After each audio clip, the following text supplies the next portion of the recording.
Hello guys, welcome back to my channel. আমি তো ভালো আছি, তোমরা সকলে কেমন আছো অবশ্যই জানিও। আর আজ সকাল সকাল ভিডিওটা শ্যুট করলাম।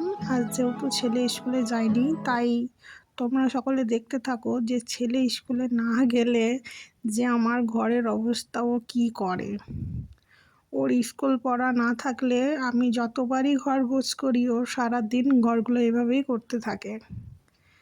কখনো রান্নার সমস্ত জিনিস নিয়ে এসে এগুলো দিয়ে রান্না করে, কখনো বিছানার উপর কাগজকুচি করে।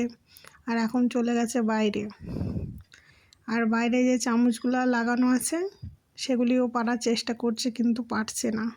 তারপর চলো কিছুক্ষণ খেলা করার পর এখন মা ছেলে স্নান টান করে চলে এসেছি ছাদের উপরে। আর ছাদে এসে দেখছি একবার রৌদ্র হচ্ছে, একবার বন্ধ হচ্ছে, জানি না।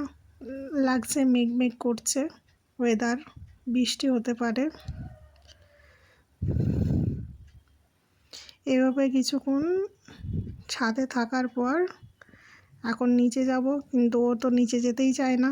ও তো আমার কথা কিছুতেই শুনছে না, ও এখানেই থাকবে। আর আমাদের ছাদে একটু কাঠবিড়ালি আসে, সেগুলিও ও দেখবে। আর আমার যেহেতু রান্না হয়নি, আমি তাড়াতাড়ি করছি।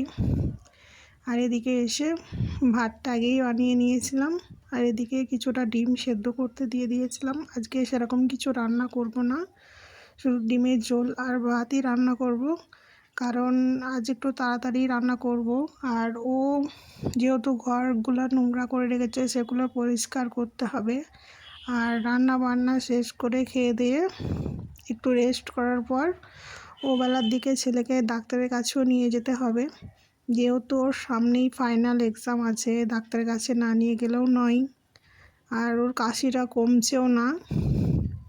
চলো কথা বলতে বলতে এখন রান্নাটা প্রায় কমপ্লিট করে ফেলেছি। আর এখন এর মধ্যে যে জল দিয়েছিলাম সে ভিডিওটা করা হয়নি। এখন আমি খাবারটা খেয়ে নিচ্ছি। বাই।